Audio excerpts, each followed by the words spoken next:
here to talk about the Web3 and the privacy here with all of you guys and with HOPR Network. And missing guests today are Rich and Kyo.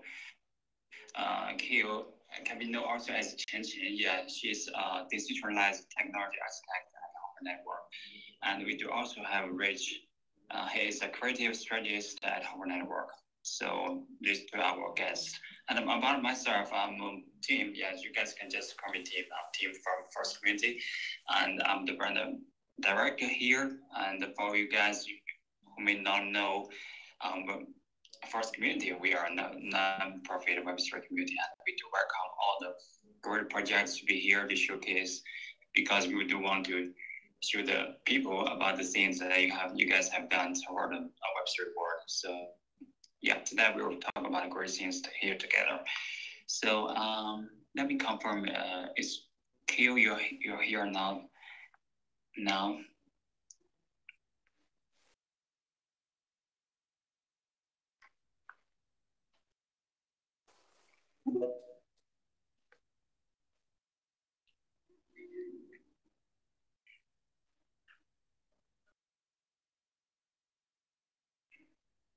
I'm not sure if she is here or not. I've pinged her. I think maybe we can get it started first. I can start, yes. Yeah, we can get started because the very first question is for you, Rich. Yes, thank you to be here tonight. Okay, maybe this morning your time zone, right? What's your time zone now?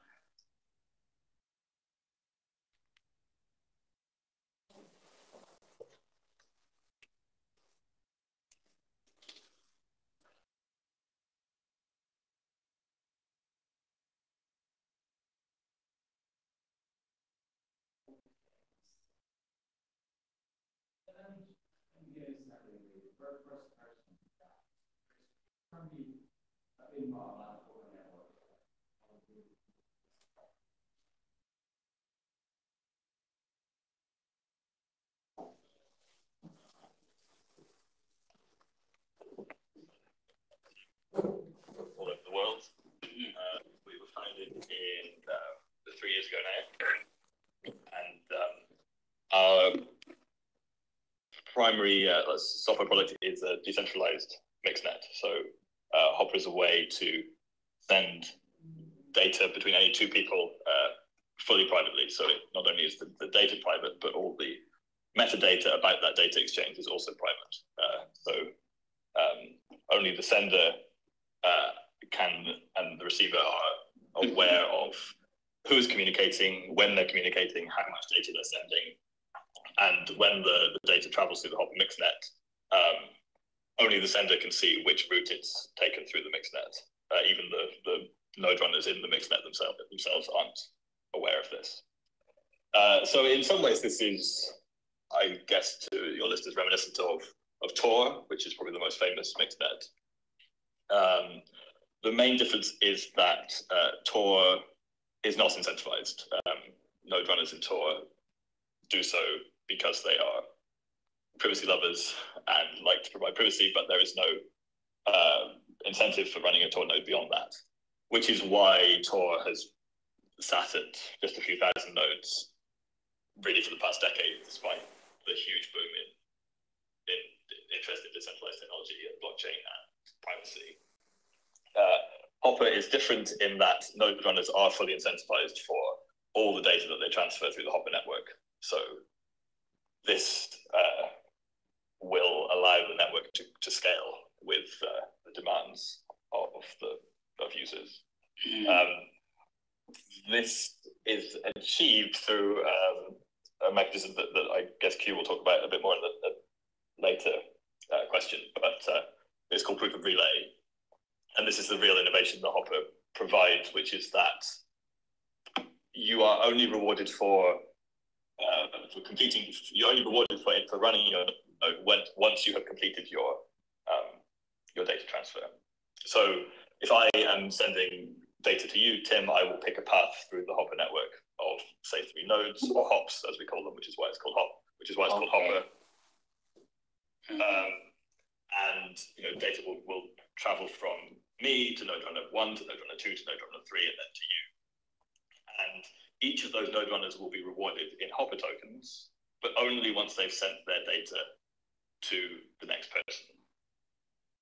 And in this way,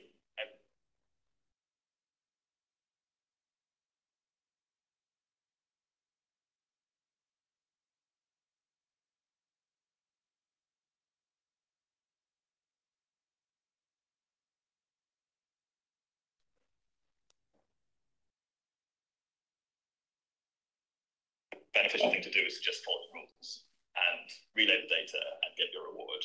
And so in that way, everyone is incentivized to work together to produce this, to produce consensus, which is, in this case, data transfer privately. Yeah, that's great. Yeah, that's great to have a data transfer, and the seniors have the whole control of this, and also we do have the privacy here, right? Okay, great. Thanks, Rich, for the very first question. I think Q, you are here, right? Yeah, finally solved the technical issue. Sorry. Hi, everyone.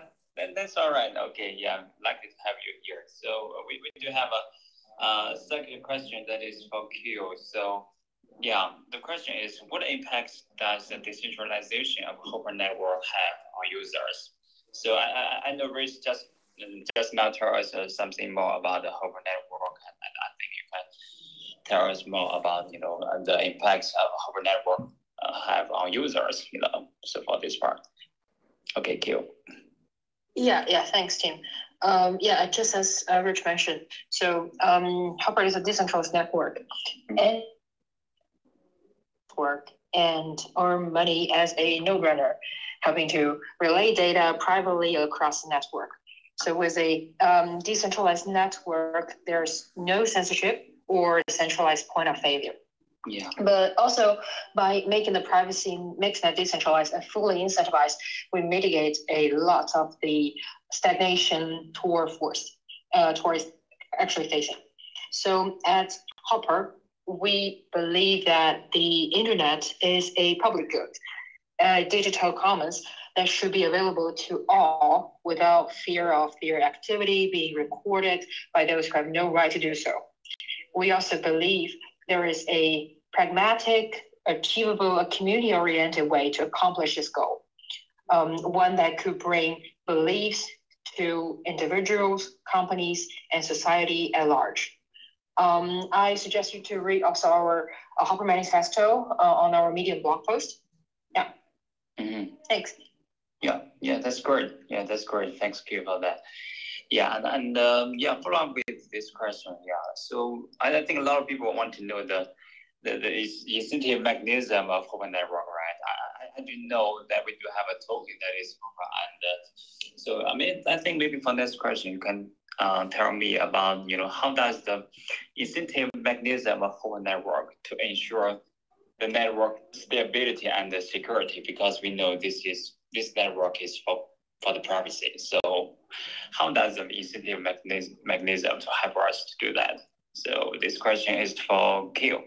Yeah, thanks.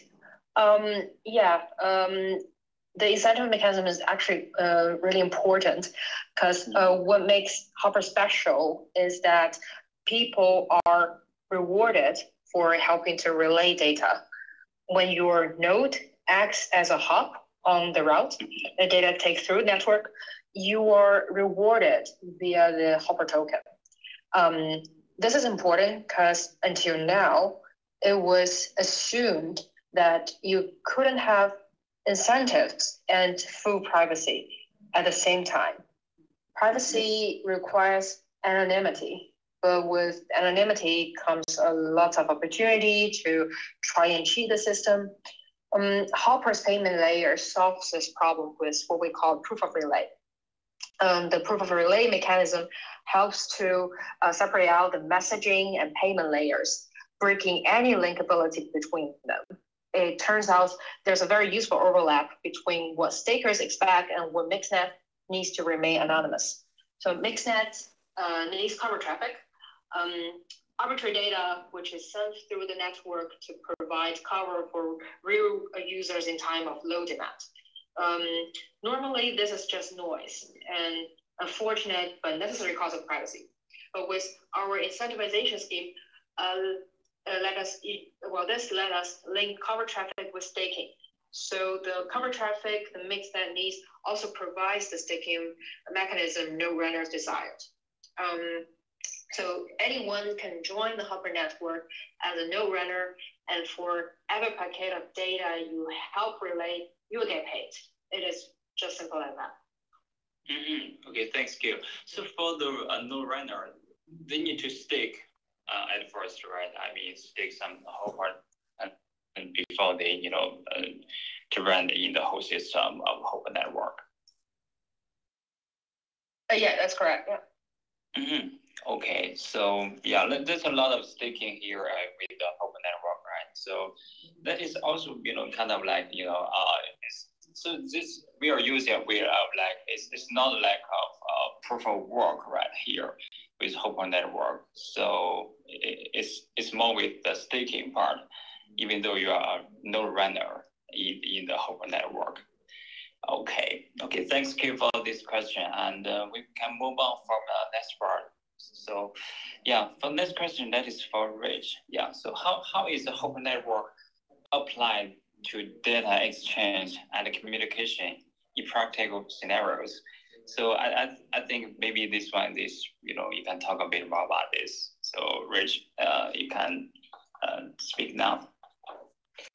Sure, thank you. So HOPR is intended to allow private data transfer between literally any data that you might want to transfer. But we are focusing on various use cases that we think really will benefit from privacy.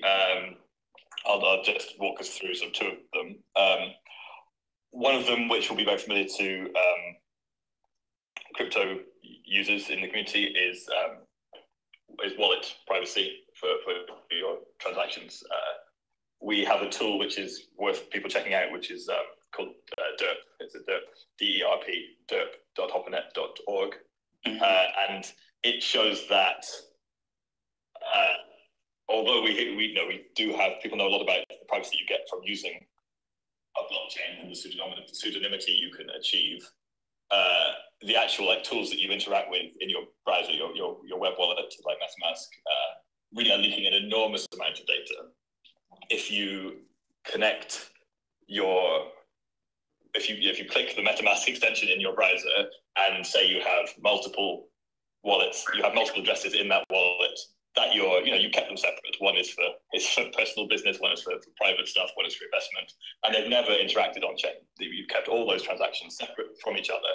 You would think that they can't be linked, that you could achieve privacy. But as soon as you click the MetaMask little fox icon, it will send over an RPC call, a remote procedure call, to an RPC provider, which is how the backbone of how crypto requests and data are sent. And it will send requests instantly before you even enter your password that contain all of your addresses. So anyone looking can see that you control all of those addresses, even if you've been very careful to keep them private. And basically all of the standard interactions that you do with your wallets and your DeFi are leaking your IP address and linkable information about you. And so we have a new product, RPCH, which lives on top of the HOPR protocol, but it uses the HOPR protocol to still allow us to make those requests for blockchain data, which we need. That's how Web3 Web3 relies on getting data from the blockchain and providing it back to services. But you can get that information now using HOPR without exposing your IP address or the other things that you've done, online recently with your crypto wallet. And it's important that you need to use a mixnet like HOPR rather than just a VPN. I'm sure many people in the community will be familiar with VPNs. But if you use a VPN, even though that's not your IP address, it's still the same IP address for the time that you're using your wallet. And so that's all that's needed to show that things that you thought you were keeping private and separate are actually all controlled by the same person. And for a truly trustless and decentralized Web3, it's essential that we have this off-chain privacy as well as on-chain privacy. But so that's a very specific crypto example. But we're also at Hopper, we're focused on the wider industry out there. One of our main focuses, especially out of our Singapore office where Q works, is medtech. There are a lot of developments in medical technology, especially around apps and wearable IoT devices and things that communicate data, important private health data about people. And these types of data are, it's particularly important to keep them private, not just because people deserve this privacy, but also because for the companies that provide these services, they are heavily regulated. You have a huge requirement to keep this data private, and if you don't manage to do that, you could be fined, tens of millions of euros if you're under GDPR. Same amount, same amount of Singapore dollars under PDPA and the ASEAN region. And for many of these sort of startups, they can't afford huge data storage security solutions. They can't afford privacy lawyers to help, data compliance lawyers to help them make sure that they're compliant. The simplest thing for them to do is not have this data in the first place. Like, they don't need your IP address to provide their service. Mm-hmm. So if they interface with something like Hopper, they can make sure that they only get the data they need to provide their service. Everything else stays private. They still can provide their service, and they don't have this huge compliance worry. And users get to have much better privacy than they enjoy now. So again, all the incentives align to produce a better solution under Web3 than we have currently. And Hopper is an essential part of providing that. Yeah, that sounds great. Yeah, so it's kind of like if I'm a user, I want to use crypto wallet, so I can, if I try to use that, I maybe, it's kind of like I can connect with HOPR Network, right, for the privacy part of to solve any kind of like information leak or something like that. So certainly users can connect directly to Hopper, and we encourage that. But even more important is that the products and services that you would connect to as a user, they use Hopper themselves for their data transfer, and that means that the user they don't have to understand Hopper, they don't have to even know about Hopper necessarily. The way that you get something to scale and have huge adoption, especially when it's complicated technological infrastructure, if the users don't ever really find out about it, like they just need to know that their privacy is secured. They don't need to know how that's happening. They don't have to understand anything technical, and it's the companies providing the services to users that interface with Hopper, and they just pass on that privacy to their users. Oh yeah, that's great. Yeah, that's great. As the company, from the company level, they try to use the HOPR network, and then transfer the data to the users, and the users do not need to feel so much kind of like to be stressful or a lot of pressure here to understand what is HOPR network or anything related to that. But they can also enjoy the safety of their crypto wallet or something, like that, to make them to feel safe and private in the Web3 space, right? Exactly, because a lot of solutions for people at the moment in Web3 to be private are things like run a full Ethereum node yourself and other things that are really beyond most people, and that's not a fair or sustainable solution for when we want privacy for everyone, not just the most technically proficient people. Yeah, great. Yeah. Okay. Thanks, Rich, for this question. Yeah, I think I do suggest, for the users who are here in this digital space, if your company haven't tried to use HOPR network, you guys may have a try about that. And maybe that will increase the customer satisfaction of your own DMs or anything related to users. Yeah, I think you'd better have a try about that. Okay, let's go with the next question, and that is for Q. So it's about how does the HOPR network integrate and interoperate with other blockchain projects? As we know, here we are in the Web3 world. There are a lot of like layer 1, layer 2, projects building, toward Web3, and I think HOPR Network need to connect and to build some kind of like connections with them. Just as Rich said, maybe the company can use the HOPR Network to deliver secure data and privacy to their users. So for this question, Q, could you tell us more about this part? Thank you. Yeah, it's a very good question. Because this is actually how HOPR shines. HOPR isn't chain specific. So firstly, HOPR doesn't have its own blockchain. And secondly, it can be easily integrated into other EVM compatible chains. For example, Ethereum, Avalanche, Binance Smart Chain, Polygon, Harmony, Gnosis Chain. Our past public testnet was launched on Gnosis Chain, and we also have launched a testnet on Polygon.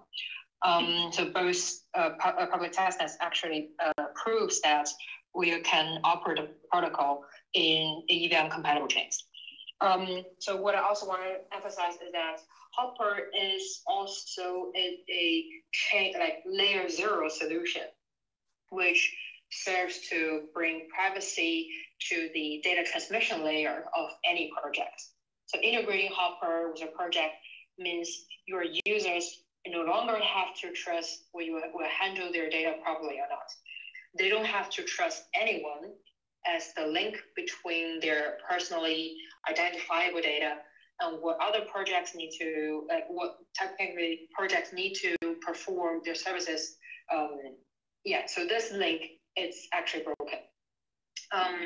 It is useful, not just for users who want privacy by default, but also for projects that don't want to deal with the complexity of data compliance, as what Rich mentioned earlier. For example, for certain medical, like medtech companies, they are facing very strict regulations on how they should handle users' privacy.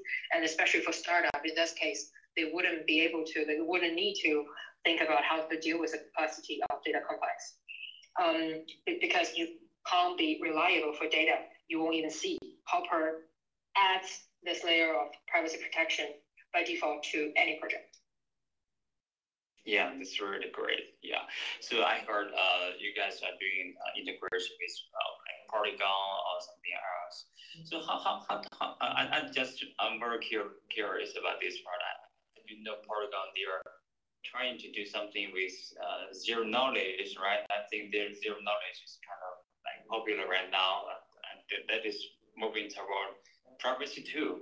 So HOPR Network, and to compare with the zero knowledge on this part, do you have anything to share with us about this part, about zero knowledge and the things that you guys are maybe like building together, or try to have more connections, or how do you see about this? Yeah. Yeah, HOPR, we do not use the zero knowledge technology. However, so what we actually approach the privacy issue from a different angle. Polygon totally has a very strong team in developing zero knowledge technology for specifically for on-chain data transaction. And for HOPR, what we focus on is the off-chain part. So together with all the ZK projects, we're actually joining forces into making a full stack of privacy for users, because we are actually essentially complementary to each other. For the off-chain privacy aspect of the metadata transaction, like transactions metadata information, this is what HOPR's MixNet technology can protect. So before the transaction hitting blockchains, what your provider will see, it's not only a hash or like a signature of your data and the content of your transaction, but they also see your IP address, the time that you sent out this request, what is the TTL of this request, all these metadata information. This is what HOPR would like to protect. So together with the ZK technology, we're gonna make the decentralized transactions more safer and more private. Yeah, that's really great. Yeah, thanks, Q, for that. Yeah, a lot of people are talking about zero knowledge nowadays. And as we know, HOPR Network, they are also good at with offline, off-chain data privacy, right? So I think this maybe there are different kind of ways that we are all moving toward one same goal that is more privacy, more Web3, right? Okay, that is very great. Thanks to you for this question. And we do have another question, and maybe that is our very last one, but we can talk a bit more about that after this question. Okay, so we want to know the significant developments, we are going to expect from HOPR, maybe currently or in the future. So I think a lot of you guys do want to know the progress of HOPR Network right now, and more ideas about this part, so we can have Rich to tell us more about the plan of the HOPR Network. Thank you. Of course, thank you. So at the moment, the HOPR Network is live, and we have, like I mentioned before, our first product, RPCH, running on top of it. And the HOPR token has been live for 2 years, but we're still a growing project. The protocol is still under active improvement and development. So we're working on stability of nodes. We're working on throughput of nodes, like how much data the network can handle. We're working on adding this cover traffic, which Q mentioned, which is like an extra layer of privacy where you put data through the network that is basically noise, to provide an extra cloak of anonymity to the users. And this will integrate with our rewards program. So at the moment, if you want to run a node, you can register and you'll get access. And if you have sufficient HOPR token staked, we'll give you access, and you can help run a node, and you'll help with the development of these and providing data for our stability tests and our ongoing development. And all node runners are, this is a live project, all node runners are currently for running nodes. And at the same time, on top of HOPR, HOPR is now ready to support real products and dApps. We have, like I said, we have our own one, RPCH, which is providing privacy to crypto wallets, which is the most fundamental way that people interact with crypto. No matter what you're using your crypto for, you need a wallet, and you need to connect that wallet to other services, whether it's it's DeFi or NFT marketplaces, or just sending tokens back and forth. So we're RPCH is currently in alpha, but it's live. It's integrated with Block Wallet, which is a privacy wallet you might have heard of, and we're working on working with other wallets to have direct integration. So you can currently, as a user, you can use RPCH with basically any wallet on any EVM chain, but there is a small amount of setup, which most people can do, but it's still not ideal. As we discussed earlier, you want everyone really to not even know that HOPR is there. So we're working on integrating with more and more and bigger wallets throughout 2023. And over the coming months, you'll see more and more wallets have HOPR directly integrated into them. And this is generally at no cost to the user. It's the wallets that bear any added cost of providing privacy, because this extra stuff isn't free. But it's not generally passed on to users, because we feel that's not the best way to provide privacy to people. Everyone should have a default level of privacy in Web3. And beyond that, we're making some quite technical improvements. We're migrating the whole protocol from JavaScript to Rust, which provides greater security and memory stability and things like that.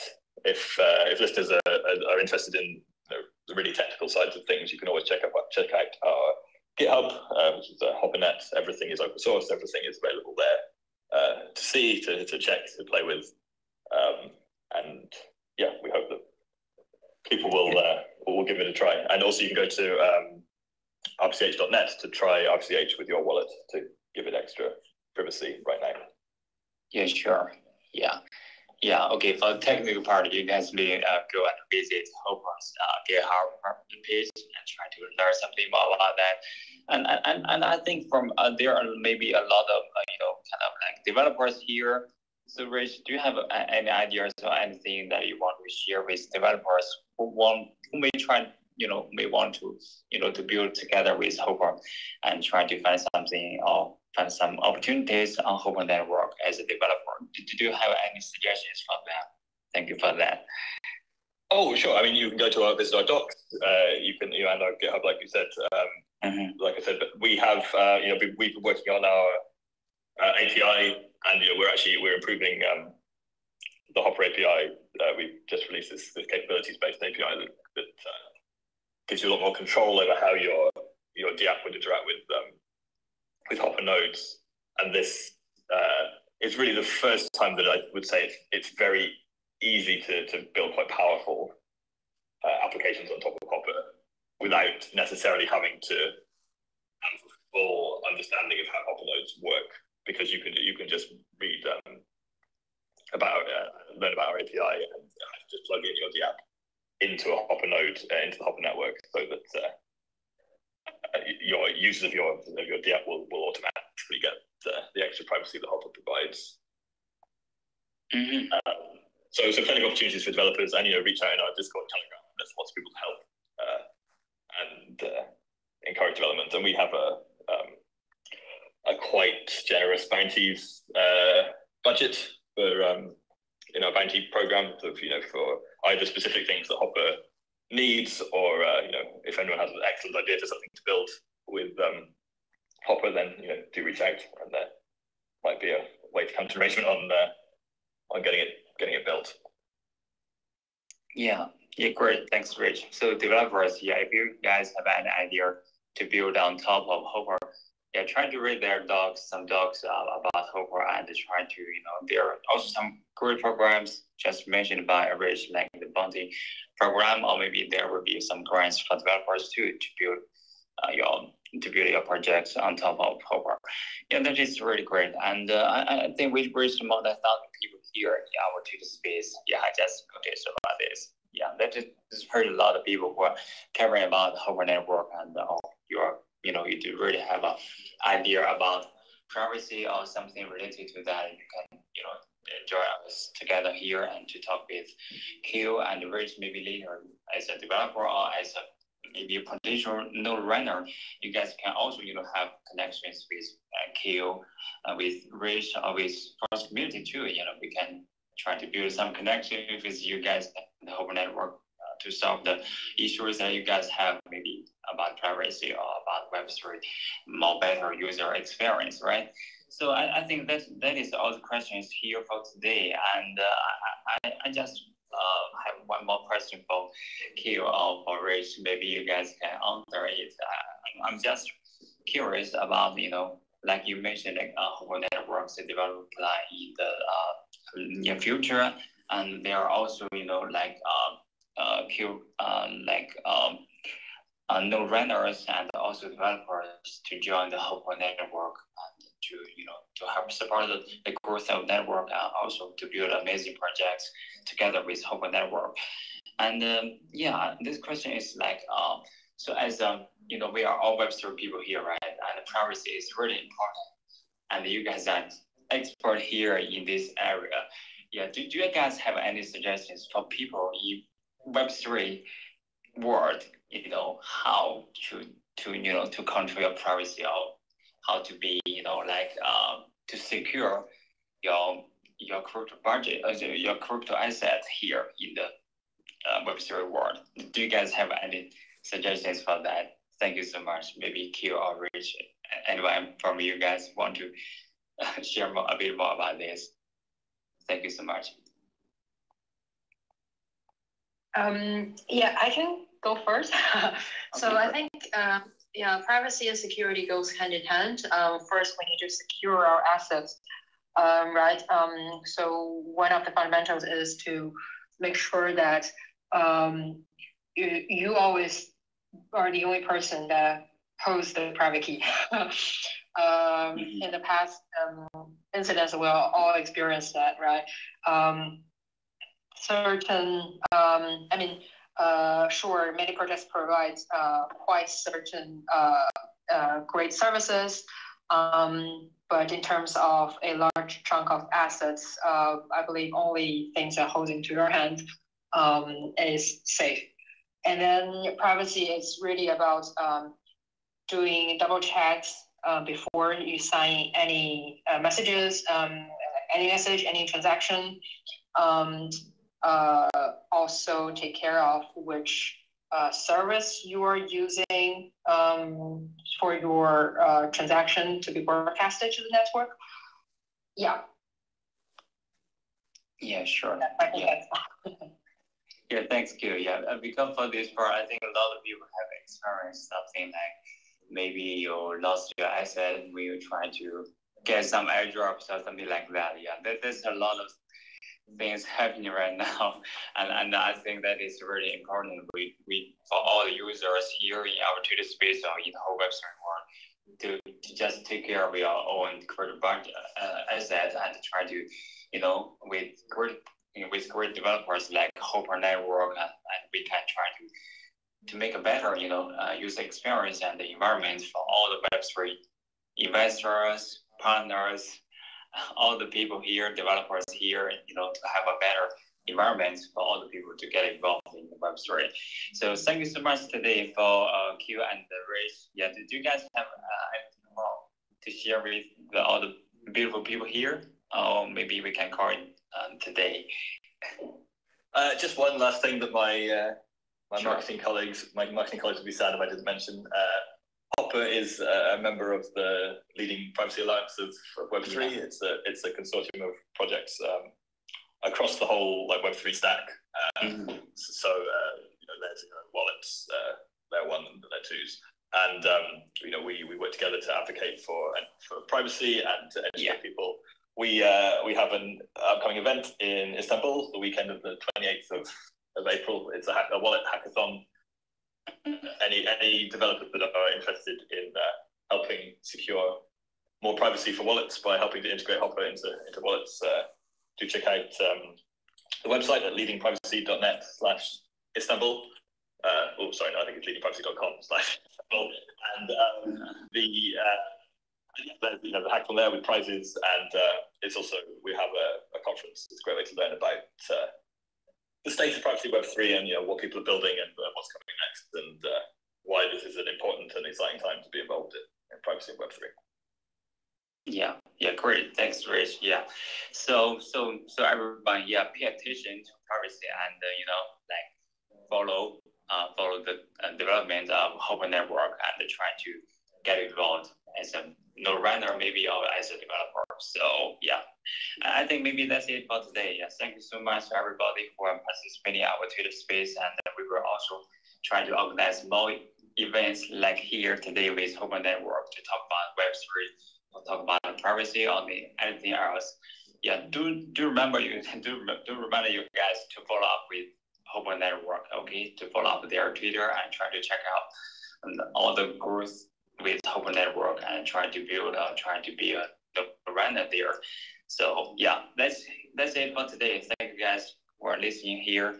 Thank you so much for today. Okay, bye. See you next time. See you.